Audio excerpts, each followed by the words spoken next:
à ceux qui veulent comprendre les lois de l'univers visible et invisible, à ceux qui veulent pénétrer les mystères de la vie dans les deux mondes matériel et spirituel. Une émission est préparée pour vous. Chaque dimanche, à partir de midi, vous allez pouvoir suivre cette émission animée par le maître Fénor Onésime. Philosophie initiatique, c'est cette école des mystères qui vous aidera à comprendre la science initiatique en commentant tous les sujets connexes tels la théurgie, la kabbale, l'astrologie, l'angiologie, la géométrie sacrée et tous les principes hermétiques. Dans cette émission, nous vous aidons à pénétrer le sens des choses, car à tout, il y a une forme, un contenu et un sens. Et le sens profond des choses est pour les maîtres et les initiés. Oui, les spiritualistes, les religieux et les amis de la vérité seront heureux et satisfaits de pouvoir trouver cette école de philosophie qui les éclairera sur le chemin de l'évolution. Bonne écoute.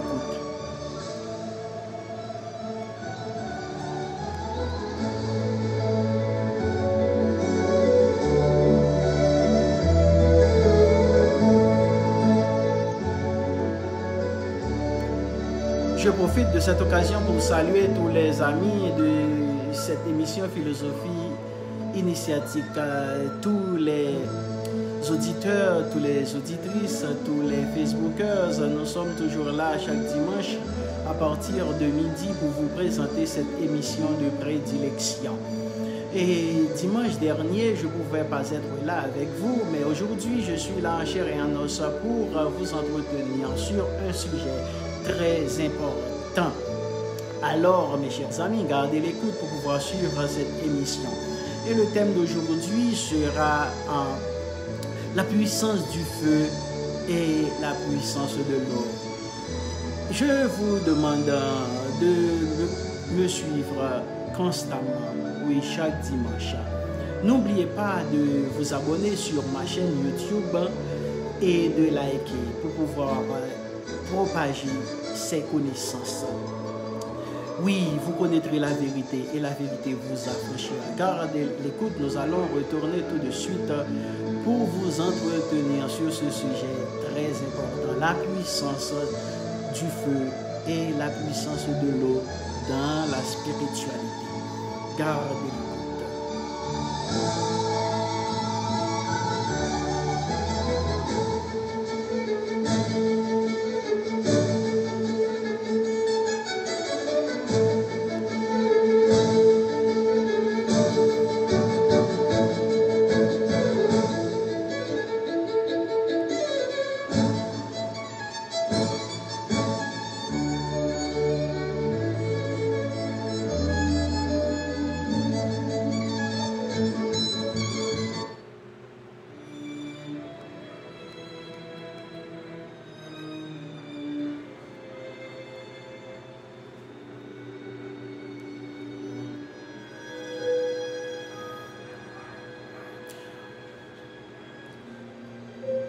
Encore une fois, bienvenue à cette émission de philosophie initiatique. J'ai passé, mes chers amis, plusieurs semaines à parler sur l'importance du soleil dans la spiritualité et durant ces émissions, je vous ai expliqué une partie de cette réalité en vous demandant d'entrer en contact tous les jours avec le feu physique qui est le soleil afin de pouvoir vous lier avec le feu divin, le feu de l'esprit qui est Dieu lui-même. Et je sais que tout le monde a bien compris ces notions et quelqu'un m'a demandé, mais pourquoi vous continuez, cher maître, à parler du feu constamment dans vos émissions sans jamais parler de l'eau? Alors, l'eau n'est-elle pas importante dans la spiritualité?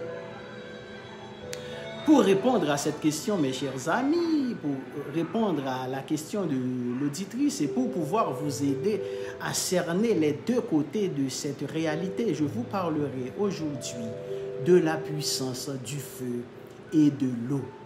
La puissance du feu et la puissance de l'eau dans la spiritualité. Le livre de la Genèse, mes chers amis, commence par le récit de la création du monde, n'est-ce pas? Mais avant de décrire comment sont apparus tous les éléments de l'univers, le soleil, la lune, les étoiles, la végétation, les animaux, l'homme, Moïse écrit une phrase dont seuls les initiés peuvent comprendre la signification et la profondeur. Il dit « Et l'Esprit de Dieu se mouvait au-dessus des eaux ». Pourquoi au-dessus des eaux? C'est parce que l'eau représente la matière cosmique originelle que l'Esprit de Dieu, le feu primordial, a pénétré pour la fertiliser. L'eau est donc, mes chers amis, le symbole de la matière première qui a reçu les germes fertilisateurs de l'Esprit. C'est elle la matrice de la vie. La vie est sortie de l'eau grâce au principe du feu qui a mis cette matière en mouvement. Sans l'action du feu, aucune vie n'est possible par elle-même. L'eau, la matière ne possède pas la vie. C'est le feu qui la lui infuse. La vie sur la terre est née aussi, mes chers amis, de l'action du feu sur l'eau. Portés par les rayons du soleil, les premiers germes de vie sont descendus sur la terre. Ils ont voyagé jusqu'à atteindre l'eau des océans qui les a accueillis comme une mer pleine d'amour et les a fait croître grâce à la lumière et la chaleur solaire. L'eau et le feu représentent donc, mes chers amis, les deux principes de la création. Leur activité dans l'univers est symbolisée par la croix. Oui, la croix figure d'une grande richesse de sens que l'on retrouve dans toutes les civilisations.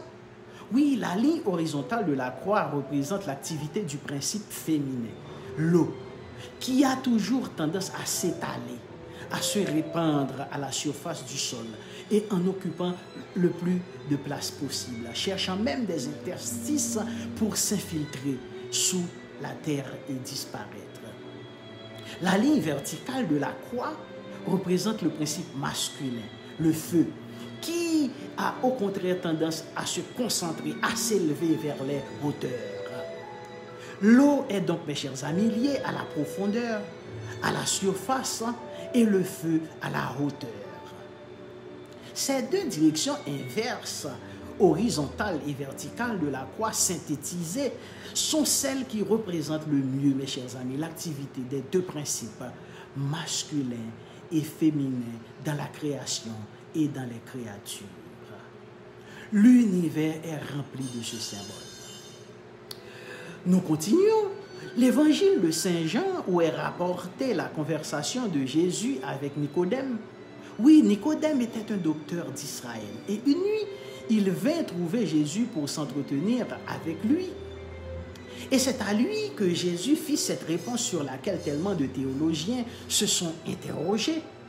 En vérité, je te le dis, si un homme ne naît d'eau et d'esprit, il ne peut entrer dans le royaume de Dieu.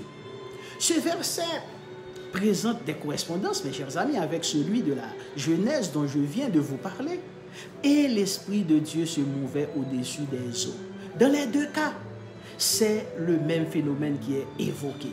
La naissance de l'univers et la naissance spirituelle de l'homme. Oui, pour lesquels on retrouve les mêmes éléments. Le feu qui représente l'esprit et l'eau qui représente la matière. De même que l'univers est né du feu et de l'eau, mes chers amis, pour entrer dans cet état de conscience supérieur appelé le royaume de Dieu, l'homme doit naître lui aussi du feu et de l'eau. Et c'est ce qu'on enseigne dans l'initiation, oui. Et c'est pourquoi Jésus connaissait cette science. Il a dit à Nicodème, si vous ne naissiez de nouveau, vous ne pouvez voir le royaume de Dieu. Oui, car transposé dans le plan spirituel, mes chers amis, le feu, c'est la sagesse. Oui, et l'eau, c'est l'amour. Et je vous avais dit un jour, mes chers amis, dans cette émission, que celui qui vit selon la sagesse et selon l'amour est dans la vérité. Car la vérité est fille de la sagesse et de l'amour. Donc, à travers les quelques mots de sa réponse à Nicodème, Jésus a montré qu'il possédait lui aussi cette science de l'eau et du feu, qui est la science des deux grands principes cosmiques, masculin et féminin. Oui, mes chers amis, le thème de notre émission, c'est la puissance du feu et la puissance de l'eau. Alors, pour vous aider à mieux saisir le sens de ce que je voudrais dire, je vais vous parler encore une fois de la puissance du feu. Oui, vous le saviez bien, car durant les émissions passées, oui, où je vous parlais, je vous entretenais sur l'importance du soleil dans la spiritualité, vous compreniez très bien ce que je voulais dire quand je disais que le feu a une grande puissance. Oui, le feu, mes chers amis, nous révèle le plus grand mystère de la vie, la combustion. Oui, car la vie tout entière n'est rien d'autre que cela, une combustion. Aucune manifestation dans l'univers n'est possible sans la combustion d'une matière qui produit de l'énergie. Et c'est également vrai pour l'homme. La nutrition, la respiration, mais aussi le sentiment et la pensée sont des phénomènes de combustion. Il y a d'ailleurs dans le langage courant une expression très significative. Quand quelqu'un fait des excès qui entraînent de trop grandes dépenses d'énergie, on dit de lui qu'il brûle la chandelle par les deux bouts, n'est-ce pas vrai? Mais bien qu'ils connaissent et emploient cette expression, la majorité des gens ne sont pas tellement attentifs à l'utilisation qu'ils font de leur énergie. Et par leur vie désordonnée, ils brûlent justement la chandelle par les deux bouts. Et je dois vous parler de ce métier, oui, si important, qui peut nous aider à comprendre l'importance du feu. C'est le métier de forgeron. Oui, quelquefois, mes chers amis, il faut passer devant un atelier de forge pour être impressionné et de voir comment le forgeron frappe à coups de marteau sur un morceau de fer incandescent pour lui donner une forme. Il y a là toute une science, oui mes chers amis, derrière ce métier de forgeron. Et aujourd'hui, je voudrais tirer une leçon de ce travail chez le forgeron pour vous montrer comment nous utilisons dans la science initiatique la clé de l'analogie. Tout le monde sait, mes chers amis, que pour forger le fer, il faut le plonger dans le feu et attendre qu'il devienne rouge, puis incandescent. On ne s'arrête pas là en général pour déchiffrer le grand secret du livre de la nature caché derrière ce phénomène. Et c'est pourtant une des pages les plus importantes du grand livre de la nature vivante. Oui, comment la flamme peut-elle communiquer au fer sa chaleur? C'est un mystère. Et même sa lumière, n'est-ce pas? Le fer devient exactement rouge, oui, comme le feu, lumineux, rayonnant, brûlant. Lui qui était gris, ce morceau de fer, terne, froid, dur, il se transforme et acquiert des propriétés nouvelles. L'homme aussi, mes chers amis, est comparable à du métal. Au fer, par exemple, et seul un contact avec le feu peut le rendre rayonnant, brillant, chaleureux. C'est pourquoi est-ce que nous parlons constamment du feu céleste. Évidemment, je parle de ce feu spirituel, mais non du feu physique, car il y a plusieurs sortes de feux. Je vous l'avais bien expliqué. Et seuls les mystiques connaissent bien ce contact avec le feu spirituel. C'est une ardeur, un amour, une extase, une sorte de vie intense. Oui, ce feu est une vie qui vous brûle et vous transforme en un autre être. Oui, c'est le travail du feu, mes chers amis. De même que le feu physique a la propriété de rendre le fer suffisamment flexible et malléable pour recevoir des formes nouvelles, de même le feu céleste, qui est l'amour divin, peut plonger l'homme dans un état spirituel où il se débarrasse de son ancienne forme qui était dure, opaque, laide, pour en recevoir une nouvelle lumineuse, rayonnante. Oui, ce secret, mes chers amis, était connu de tout temps par les vrais mystiques, les vrais prophètes, les vrais initiés. Ils savaient trouver le vrai feu qui est celui de l'âme et de l'esprit, ainsi plongeant, arriver ainsi à un état de parfaite malléabilité, puis frapper, marteler, afin de se donner une forme nouvelle, et enfin tremper le métal pour fixer définitivement cette forme. Voilà encore un détail qu'on n'a pas su interpréter dans le langage du grand livre de la nature. Après avoir chauffé le fer chez le forgeron à blanc, il faut, mes chers amis, plonger ce fer-là dans l'eau froide pour que la nouvelle forme devienne dure et résistante. Et cela est vrai aussi dans le domaine spirituel. L'eau froide, ce sont les épreuves, les difficultés. Le feu liquéfie les métaux et l'eau les durcit. Alors que pour la terre, c'est l'inverse. L'eau la rend plus meuble et le feu la dessèche. Vous voyez? Donc voilà encore un aspect du langage de la nature vivante. Oui, comme je viens de vous dire, mes chers auditeurs, il existe plusieurs sortes de feux et on peut les classer en 3 catégories. Le feu physique qui est visible, le feu qui consume, qui dévore les objets. Il y a aussi le feu astral qui nous brûle et nous tourmente, par exemple le feu de l'amour humain, purement passionnel, sexuel. Et enfin un 3e feu, le feu divin, le feu du soleil qui ne consume pas, qui ne fait pas souffrir, mais qui nous donne la lumière, la joie, le ravissement, la sensation sublime d'être en communication avec Dieu lui-même. C'est cela, le feu céleste. Tandis que le feu passionnel que les humains connaissent, quand ils poussent des cris « je brûle, je me consume », n'est souvent qu'un feu de paille. Et pourtant, ils aiment ce feu qui les fait souffrir, maigrir, s'arracher les cheveux. Très peu, mes chers amis, savent aller plus haut, se plonger dans le feu qui remplit les régions supérieures, oui. Et dans la science initiatique, on a étudié. Et moi, j'ai fait des expériences et je connais ce feu. Oui, Dieu m'a donné dans mon existence de vivre des moments où j'ai vraiment goûté ce feu céleste. Oui, pour vous transformer, mes chers amis, pour vous remodeler votre tempérament, pour remodeler votre tempérament, pour vos tendances, vos habitudes, votre hérédité même, vous devez attirer, vous devez appeler le feu céleste, le supplier de descendre et de souffler sans arrêt sur vous pour qu'il parvienne à vous faire fondre. Et ensuite demander à quelqu'un de venir vous modeler. Oui, ou bien vous modelez vous-même si vous êtes assez conscient pour le faire. Voilà, mes chers amis, comment nous interprétons le métier de forgeron pour pouvoir comprendre les choses, oui, dans leur vrai sens. Car je dis constamment dans l'émission, en tout, il y a une forme, un contenu et un sens. Oui, mes chers amis, tout ce que je vous raconte, je l'ai expérimenté, j'ai eu ce bonheur, ce privilège de goûter ce feu. Oui, mes chers amis, je vous parle constamment du soleil, oui, car le soleil est un feu. Et c'est pourquoi vous devez aller le voir chaque matin pour rétablir le contact avec le feu céleste.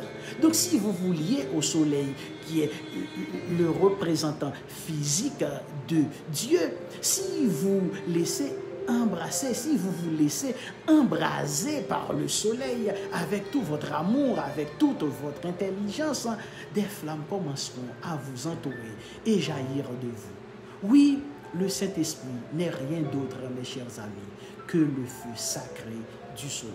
Alors, apprenez à vous servir de la puissance du feu céleste. Trop souvent, les humains se laissent brûler et tourmenter par l'autre feu, le feu astral, qui dégage une grande quantité de fumée. Oui, et laisse beaucoup de cendres. Le feu céleste, mes chers amis, je vous l'avais dit, ne produit pas de fumée et il ne laisse pas de déchets. Il donne seulement la lumière, la chaleur et la vie. Oui, je viens de vous l'expliquer, il existe 3 sortes de feux, mais vous devez, oui, appeler le feu divin, le feu céleste, pour vous embraser. Alors, mes chers amis, le feu physique ne choisit pas. Ça lui est égal, que quelqu'un soit juste ou injuste, ce n'est pas son affaire, il le brûle. Mais les 2 autres feux choisissent. Le feu divin ne descend pas n'importe où. C'est une foudre qui ne tombe pas sur n'importe qui. Oui, c'est une sorte de foudre, comme je vous l'avais dit. Ceux qui reçoivent la grâce, les bénédictions du ciel, sont foudroyés par une foudre divine. Oui, vous savez déjà toutes ces choses. Je vous l'ai dit aujourd'hui, c'est pour vous rappeler, oui, l'importance, la puissance du feu. Et ce qui est plus important pour nous dans cette émission d'aujourd'hui, c'est de vous parler de l'eau aussi. Car sans ces 2 principes, il n'y a aucune création, aucune activité. N'est-ce pas, l'eau? Oui, passons maintenant à l'eau. L'eau est le fluide vital de la terre, n'est-ce pas? Les fleuves et les rivières représentent les artères, les veines, les lacs, les plexus solaires, etc. Comme le sang l'eau est cet élément tellement précieux et indispensable qui apporte la vie, qui alimente toutes les créatures, les pierres, les plantes, les animaux, les hommes. Même les cristaux ont besoin d'eau pour se former. Les pierres précieuses n'existent que grâce à quelques particules d'eau, sans lesquelles elles tomberaient en poussière. Vous comprenez? Donc c'est l'eau qui fait que la pierre est résistante, colorée et transparente à la lumière, n'est-ce pas? Donc quant à la végétation, dont les racines sont enfoncées dans le sol, elle constitue le corps physique, le corps éthérique, excusez-moi, de la terre. Oui, le corps éthérique de la terre, ce sont les arbres et l'eau est le fluide qui soutient ce corps. Vous voyez l'importance de l'eau. Donc les fleurs, les arbres et toutes les plantes façonnent et vivifient la terre par l'eau. Donc si on veut entrer dans les secrets de la nature, il faut tâcher de comprendre aussi l'importance de l'eau. Pas seulement l'importance du feu. Oui, de méditer sur sa signification, ses propriétés, sa puissance, sur tout ce qui est caché en elle. Tout le monde se comporte négligemment, oui, envers l'eau. On ne la considère pas, on ne l'apprécie pas. Vous direz, mais oui, si, on l'apprécie, oui, instinctivement, mécaniquement, inconsciemment, mais ce n'est pas de cela que je vous parle. Il faut toujours monter plus haut. C'est dans votre conscience que l'eau doit prendre une valeur afin de devenir un facteur puissant pour votre vie psychique, pour votre vie affective, mentale et spirituelle. Certains même, je l'ai constaté, restent devant une rivière, un lac ou la mer aussi insensible. Oui, aussi insensible que devant un mur. Oui, cette eau ne leur dit rien. C'est comme s'ils ne la voyaient pas. Ils ne préoccupent pas de l'eau que lorsqu'elle vient à manquer et qu'ils se demandent comment ils vont pouvoir faire la cuisine, la vaisselle, se laver ou arroser leur jardin. C'est extraordinaire, n'est-ce pas? Mais qu'ils se secouent un peu, qu'ils essaient de s'émerveiller, qu'ils disent au moins que d'eau, pour montrer qu'ils la voient. Comment ne pas être émerveillé, mes chers amis, ne pas tressaillir de joie devant cette matière tellement limpide, cette manifestation du principe féminin, de la mère divine qui nous enveloppe, de sa pureté et de sa clarté. Il faut être aveugle. Et après, on s'imagine que l'on va élucider les mystères de l'univers. Non, il faut enfin commencer, mes chers amis, à comprendre ce que représente l'eau dans la nature et décider de travailler avec elle pour transformer sa vie intérieure. C'est bien d'aimer se promener près des cascades et des rivières, de boire l'eau des sources, de se baigner dans les lacs et les mers, mais ce n'est pas vraiment un travail. Il n'en résultera pas le moindre changement en vous tant que vous ne saurez pas comment entrer en contact réellement avec l'eau, lui parler et vous lier à elle, comme vous vous liez avec le feu, avec le soleil. Pour entrer en contact avec l'eau, mes chers amis, la première condition est de l'approcher avec respect, en sachant qu'en elle vivent des entités belles et pures qui ne seront bien disposées envers vous que si vous avez pour elles considération et amour. Par exemple, si vous voulez vous baigner surtout dans un lac, soyez attentif, ne le faites pas dans n'importe quelle disposition d'esprit. Demandez l'autorisation des entités de l'eau, oui, les ondins, les ondines, car en vous baignant, c'est comme si vous vous débarrassiez de vos impuretés, oui, dans leur demeure, et vous devez être conscient que vous pouvez les indisposer. Vous comprenez? Car ces êtres-là sont des êtres purs. Donc, soyez donc très vigilants, mes chers amis. Maintenant, comme vous n'avez pas tous les jours l'occasion d'entrer en contact avec l'eau dans la nature, vous pouvez vous exercer chez vous, car dans les villes, il n'y a pas de rivière. Vous pouvez vous remplir une coupe d'eau, même en si petite quantité. Elle représente toutes les eaux de la terre, car symboliquement, magiquement, même une seule goutte d'eau suffit pour vous lier à tous les fleuves et à tous les océans.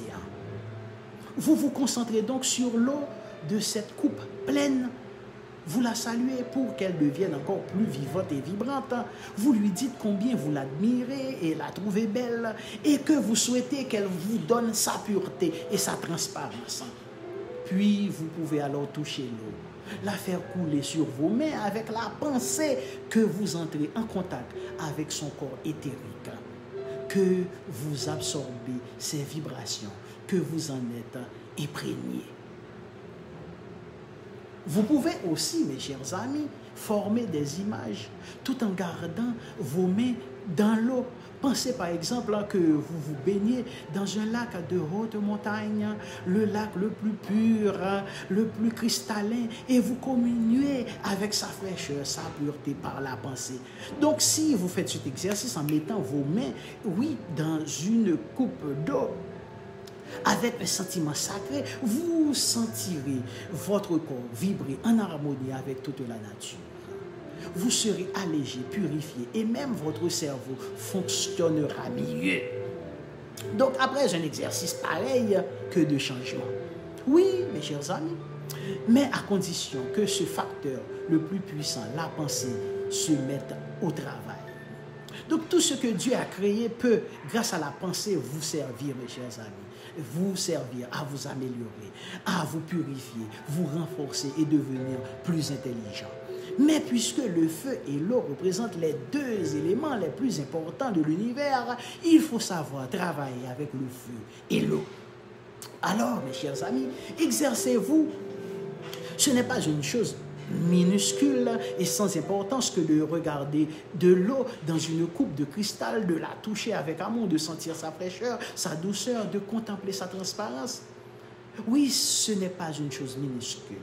Et puisque l'eau est parmi les 4 éléments, celui qui se mêle le plus intimement à notre organisme, nous pouvons aussi, en la buvant, établir des communications avec les forces pures de l'univers et absorber les éléments qu'elle contient. Mais évidemment, pour cela, il faut la boire lentement, par petites gorgées, avec la conscience qu'on absorbe le sang de la nature, qui abreuve et nourrit toutes les créatures. Oui, c'est nouveau pour vous, mes chers amis, n'est-ce pas? Personne, sans doute, ne vous avait jamais dit comment boire de l'eau pour qu'elle vous donne sa vie, sa pureté, sa transparence. Mais ici, à cette émission, nous vous entretenons sur tous les sujets. Il faut avoir perdu connaissance dans le désert, mes chers amis, à cause de la soif, pour comprendre réellement ce qu'est l'eau. L'eau est la mère de la vie et elle mérite notre respect, notre reconnaissance et notre amour. Aux noces de Cana, Jésus a transformé l'eau en vin, c'est-à-dire en sang, en vie. Le sang représente la vie. Est-ce que vous comprenez? Buvez de l'eau en pensant que dans votre corps aussi, elle se transforme en sang porteur de vie. Donc méditez longuement, mes chers amis, sur cette idée et dites à l'eau: toi qui nourris toutes les créatures, révèle-moi les secrets de la vie éternelle. Et vous verrez. Oui, mes chers amis.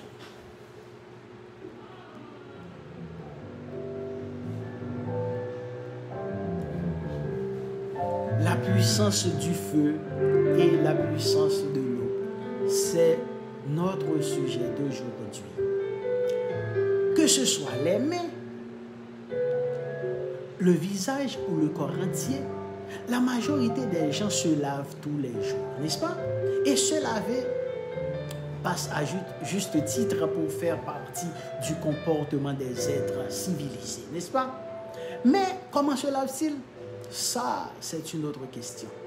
On enseigne aux enfants qu'il faut se laver par mesure d'hygiène pour être propre, pour ne pas traîner sur soi de mauvaises odeurs et qui incommodent les voisins, c'est tout. Eh bien, c'est insuffisant, mes chers amis.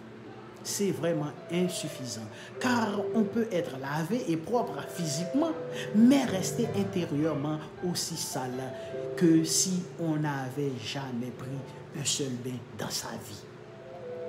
L'homme ne possède pas uniquement un corps physique, je le répète constamment, mais aussi des corps subtils, éthériques, astrales, mentales, qu'il doit également veiller à débarrasser de toutes les saletés qu'il a accumulées, les impuretés produites par les sensations, les désirs, les sentiments, les pensées de nature inférieure qu'il accueille et nourrit quotidiennement en lui.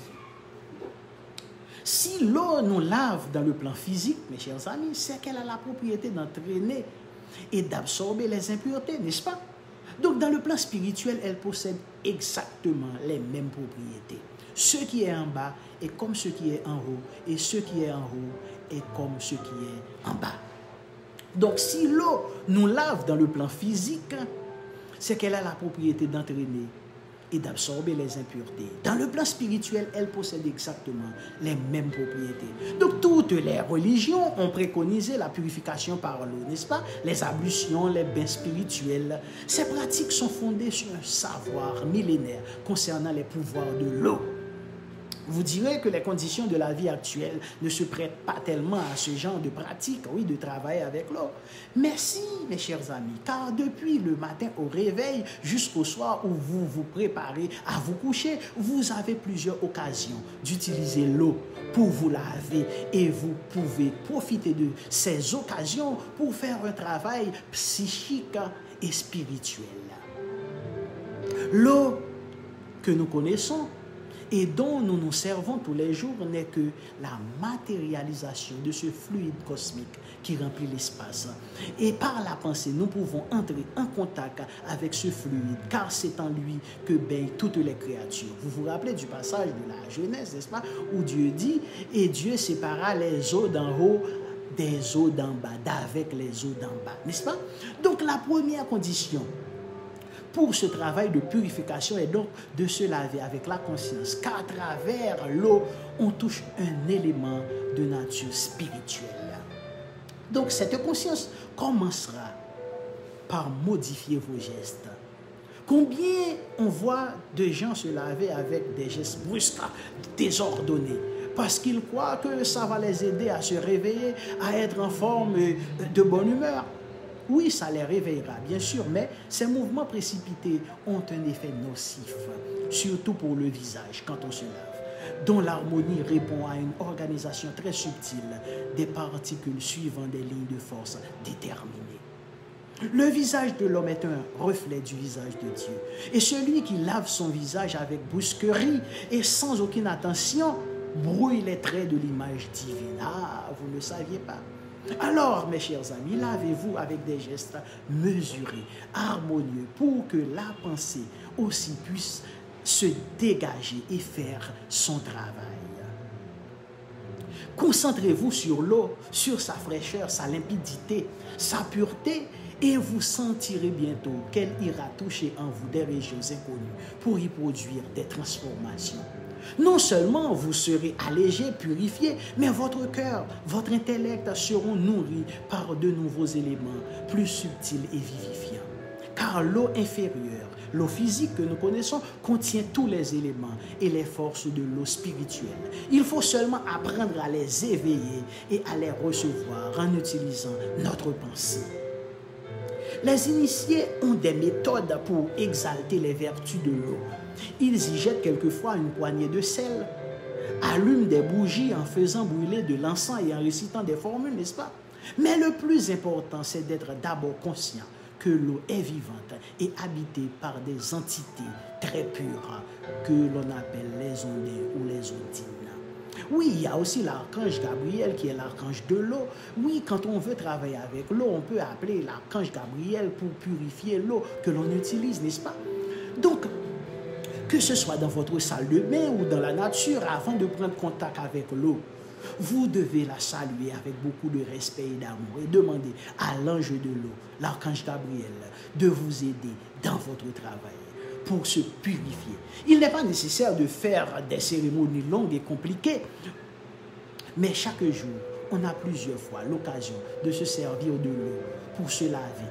Alors faites-le en n'oubliant jamais que l'eau physique n'est qu'un moyen d'entrer en contact avec l'eau spirituelle qui est l'eau véritable. Bien sûr, se laver fait partie des actes les plus ordinaires de la vie quotidienne, mais il ne faut pas les sous-estimer. comme manger, dormir, respirer, se laver, doit être considéré comme un acte sacré, oui, qui peut libérer l'âme de l'homme. Il ne suffit pas que le corps physique soit un peu nettoyé, alors un peu propre, alors que tous les corps subtils, le corps éthérique, le corps astral, le corps mental, continuent à s'asphyxier sous d'épaisses couches d'impureté. Non, il faut apprendre à ouvrir aussi les pores de notre âme pour absorber toutes les richesses offertes par l'eau. Mais allons plus loin maintenant dans notre étude sur la puissance de l'eau. Qu'est-ce que le chagrin, la tristesse, le découragement?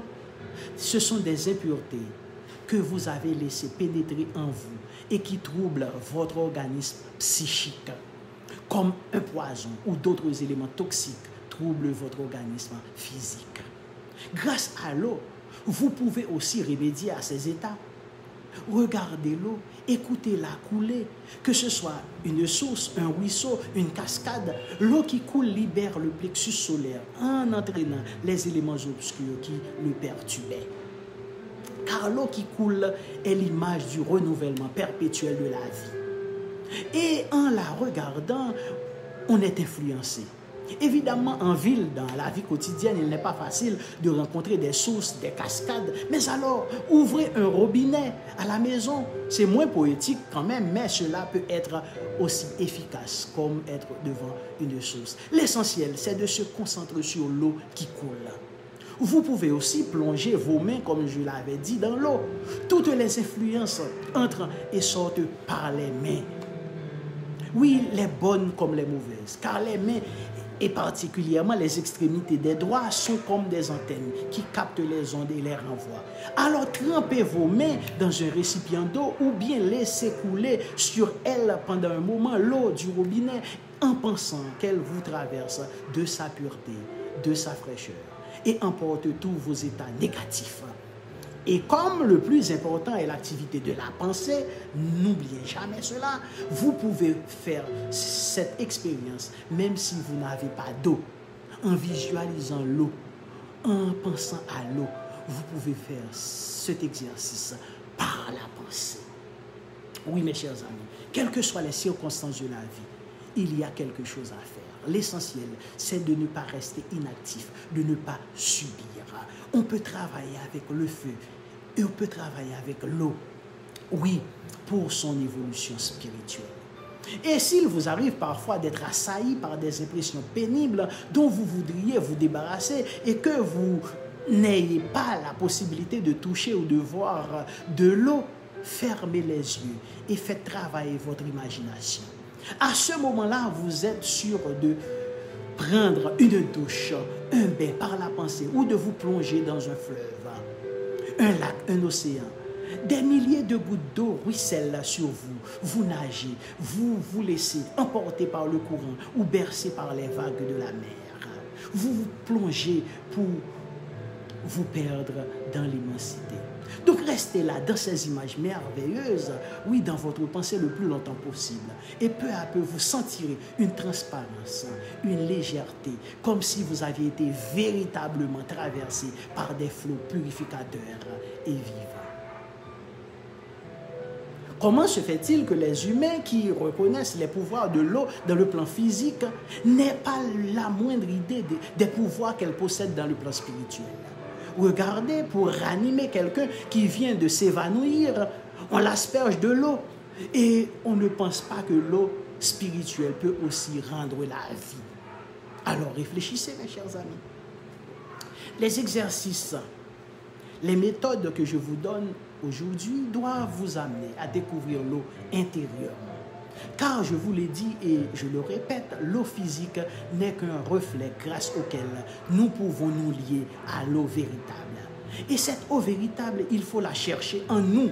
Il faut découvrir les sources d'eau vive qui coulent dans les profondeurs de notre être. C'est long, c'est difficile bien sûr, mais persévérez. Et vous comprendrez un jour que c'est de cette eau spirituelle que Jésus parlait quand il disait « De son sein jailliront les sources d'eau vive ».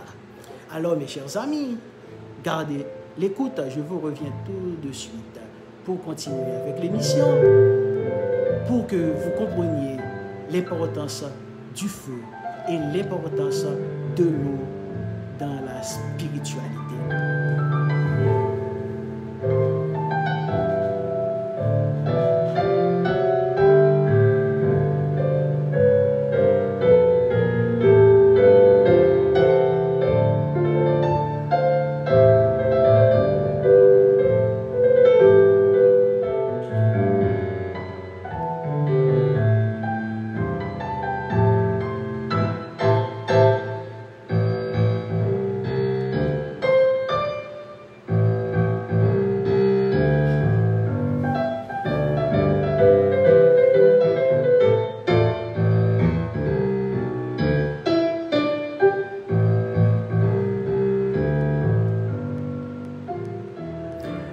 Si vous êtes à peine branché, vous êtes en train de suivre l'émission Philosophie initiatique, oui, qui est présentée chaque dimanche à midi par Fénor Onésime. Et nous sommes en train d'étudier l'importance, la puissance du feu et la puissance de l'eau, oui, leur importance dans la spiritualité.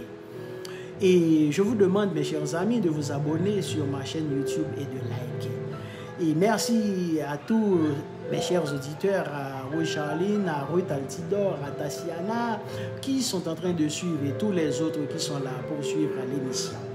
Oui, mes chers amis, l'eau et le feu, les deux éléments les plus importants dans la spiritualité.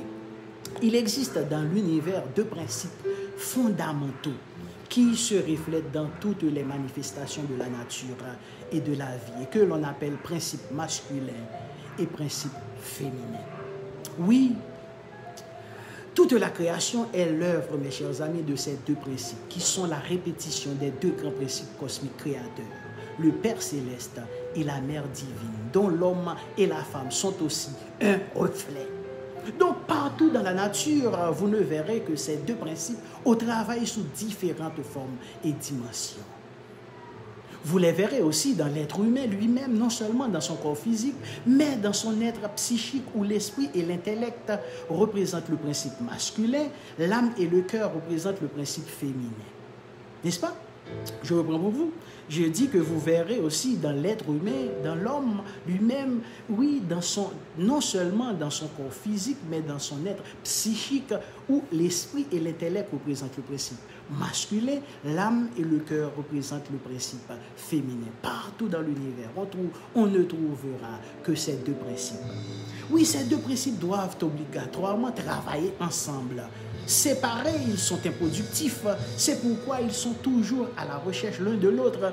Oui, la galvanoplastie spirituelle est une application dans la vie intérieure de la science des deux principes. Le principe masculin et le principe féminin. Le feu et l'eau. Le ciel et la terre.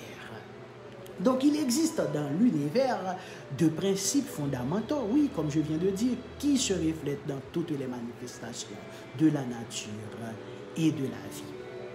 Consciemment ou inconsciemment, toutes les créatures ont les mêmes réactions devant cette question des deux principes. Oui, toutes lui donnent une importance absolue. Donc, quand l'homme croit avoir trouvé chez une femme ce principe complémentaire dont il a besoin, il est prêt à tout quitter. Même s'il est roi, il est capable d'abandonner son royaume avec ses sujets, son armée et ses trésors simplement pour une femme. Et que possède donc cette femme pour faire pâlir à ses yeux une nation, oui, une nation de millions de sujets? En réalité, ce n'est pas la femme elle-même qu'il cherche, c'est le principe complémentaire. Parce qu'il n'y a rien de plus important. Oui, et une femme fait de même, mes chers amis. Elle s'opposera à toute sa famille et au monde entier s'il le faut pour suivre l'homme qu'elle aime. Est-ce qu'elle a tort? Pas du tout. C'est le Père Céleste et la Mère Nature, son épouse, qui a inscrit cette loi dans le cœur des humains. Tu quitteras ton père et ta mère et tu suivras ta femme et ton mari. C'est ce que dit la Bible. Donc, au fond de chaque être, il est écrit qu'il doit rechercher son principe complémentaire. Mais tous n'en sont pas toujours conscients. Parce que cette recherche prend les formes les plus différentes suivant les domaines dans lesquels elle se poursuit. Cela peut être dans la science, dans la philosophie, dans l'art, dans la religion, n'est-ce pas? Donc tout ce que vous aurez lié sur la terre, a dit Jésus, sera lié dans le ciel. Et tout ce que vous aurez délié sur la terre sera délié dans le ciel. Donc combien de chrétiens ont lu ces versets de l'Évangile sans en découvrir le sens profond? Comment s'explique que cette correspondance entre le ciel et la terre, entre le feu et l'eau, entre l'esprit et la matière? En réalité, mes chers amis, le ciel et la terre représentent les deux principes, masculin et féminin, qui travaillent dans le monde, les deux pôles positifs et négatifs que l'on trouve dans tous les phénomènes de la vie, dans tous les phénomènes de la nature. Entre ces deux pôles se produit une circulation. Entre ces deux principes se produit un échange. Des échanges interrompus et des échanges supposent toujours une correspondance. Et dans le verset suivant où Jésus a répété ces paroles, il a dit « Si sur la terre deux d'entre vous s'accordent pour demander quoi que ce soit, ils l'obtiendront de mon Père qui est dans les cieux. Car là où deux ou trois sont réunis en mon nom, je suis présent au milieu d'eux. » Est-ce que l'on a compris ces versets? Toute la création, mes chers amis, est l'œuvre des deux principes masculins et féminins qui sont le reflet, la répétition des deux grands principes cosmiques créateurs que l'on a appelés le Père Céleste, la Mère Divine. Est-ce que vous me comprenez maintenant? Donc, manifester, oui, ce sont ces deux principes célestes, le Père Céleste et la Mère Divine, manifester, oui, que la Kabbale appelle Ein Sof Ayur, lumière sans fin. Ein Sof Ayur signifie en hébreu lumière sans fin. Donc partout dans la nature, mes chers amis, vous ne verrez que les deux principes sous différentes formes et dimensions. Et le thème de l'émission, c'était de vous parler du feu et de l'eau. Et le feu et l'eau représentent ces deux principes cosmiques. Donc que vous regardiez sur la terre ou sous la terre, que vous descendiez au fond des océans ou que vous montiez dans les airs, vous ne verrez que les deux principes au travail. Et vous les verrez ainsi dans l'être humain, comme je viens de le dire, non seulement dans son corps physique, mais dans son psychisme, où l'esprit et l'intellect représentent le principe masculin et l'âme et le cœur, le principe féminin. Donc le travail de l'intellect avec le cœur donne naissance à l'action. N'est-ce pas? Donc tous nos actes sont le produit, c'est-à-dire fils de notre intellect et de notre cœur, des pensées de notre intellect et des sentiments de notre cœur. Donc lorsque nos pensées sont justes et droites et nos sentiments désintéressés, nos actes sont constructifs. Vous comprenez très bien? Donc chaque jour, mes chers amis, je vais vous laisser.